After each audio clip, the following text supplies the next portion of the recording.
Assalamualaikum warahmatullahi wabarakatuh. Hello everyone.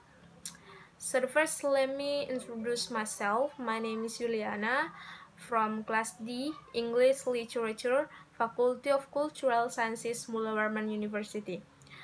Jadi hari ini saya akan mencoba untuk menjelaskan beberapa teori mengenai budaya itu sendiri.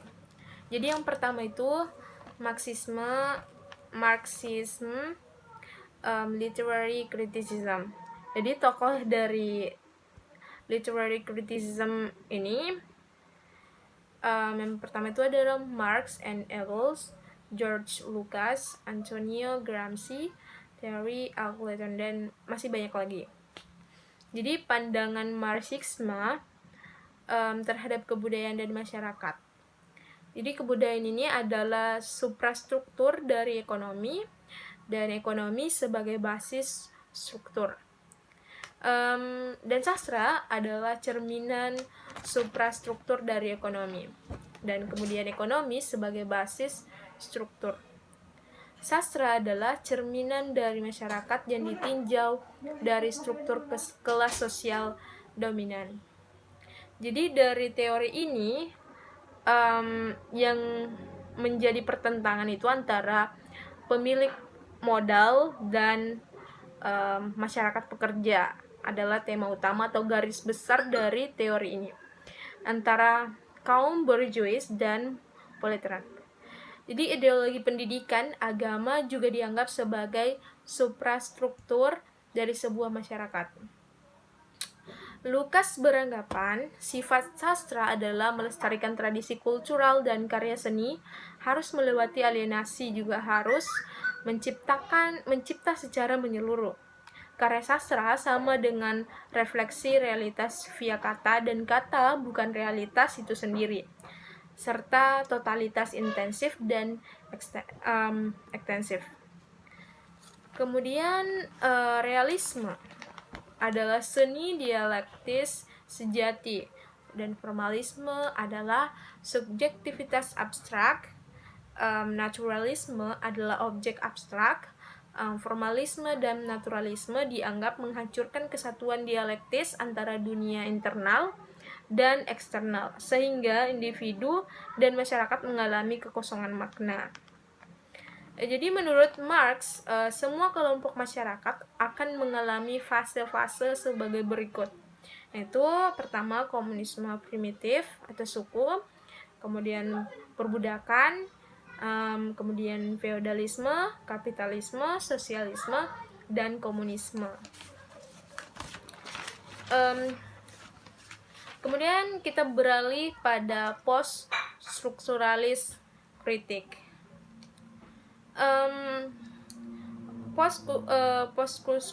Post-structuralism ini is the literary and philosophical work that both builds upon and rejects ideas within structuralism, the intellectual project that preceded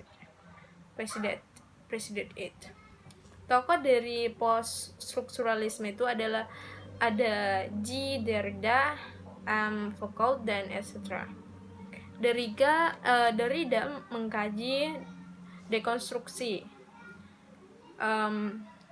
decentering center of meaning, melawan hierarki makna, anti kemapanan makna, serta mensetarakan makna. Dan tentang Foucault itu mengenai sejarah dan geologi, seperti seksualitas, kegilaan, serta kekuasaan. Arkeologi seperti pengetahuan dan kesadaran. Jadi itu post-structuralism itu menentang generalisasi dan hierarki struktural.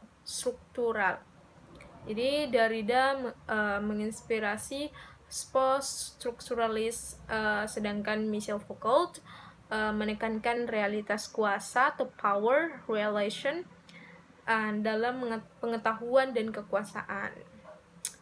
Mempelajari kekuasaan sosial yang mempengaruhi kemapanan makna, politis, ideologi, berorientasi kekuasaan, strukturalism yang bersentuhan dengan dunia sosial akibat modernitas melahirkan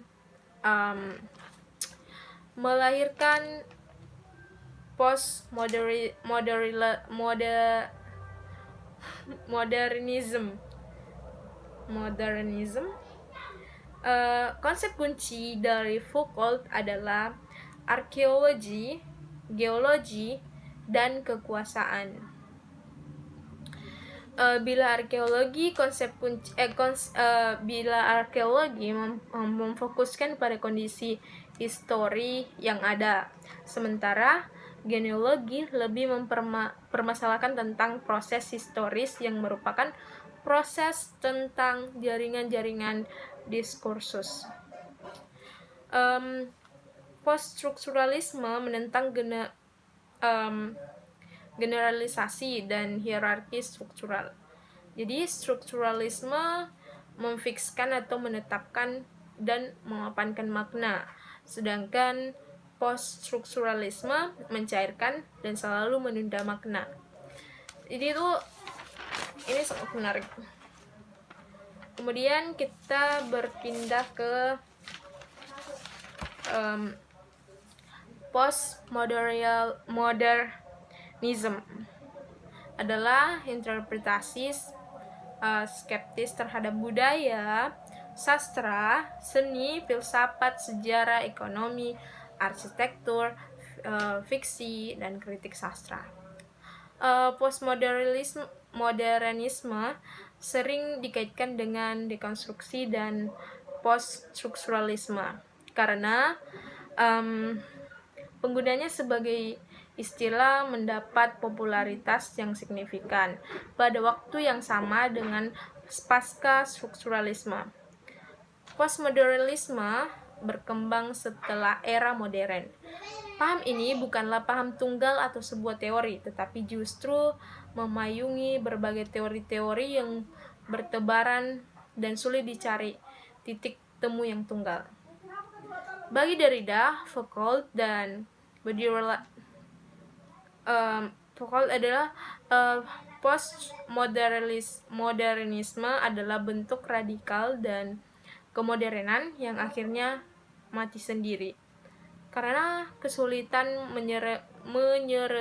menyeragamkan berbagai teori.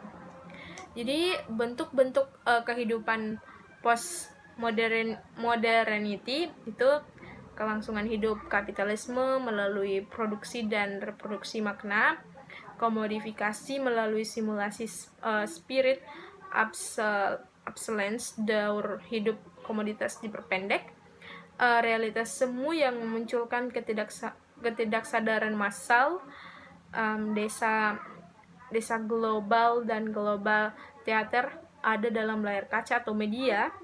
Ideologi masyarakat konsumer adalah diferensiasi produk, gaya hidup, kecepatan, serta instan. Industri hiburan memegang peran penting dalam produksi dan reproduksi makna. Miniaturisasi kehidupan dalam layar kaca, tempat kayak contohnya itu kayak KFC, mall, MCD, dan etc. And libidinal ekonomi atau mesin hawa nafsu, dan loyalis consumer dalam tesis Society of the Spectacle. Media massa yang mempertontonkan komoditas menyihir publik pemirsa, menghasilkan mayoritas diam dalam loyalis konsumer dan melahirkan ketidaksetaraan massal.